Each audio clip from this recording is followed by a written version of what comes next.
in this video, I'm going to show you how you can double the space of the line or paragraph in your Google Docs document.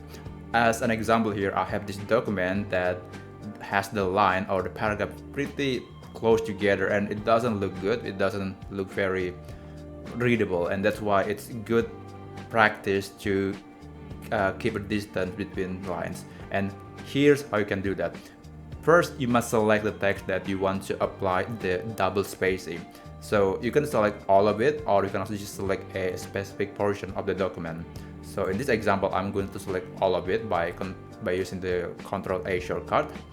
And after that, I'm going to click on this menu that's called line and paragraph spacing. After that, you can select the preset like this one, or you can also just click double. And that's going to inflate the gap between lines in your document. And I think this doesn't look good, and that's why I recommend to use a custom spacing here. So custom spacing gives you a finer control on the amount of space that you want on your document. So maybe 1.3 or 1.4.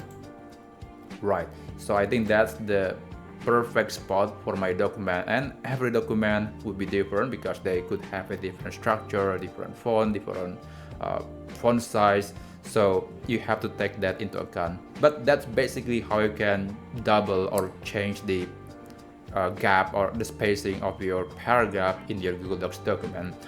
I hope you find this video helpful, and I wish you a great day ahead.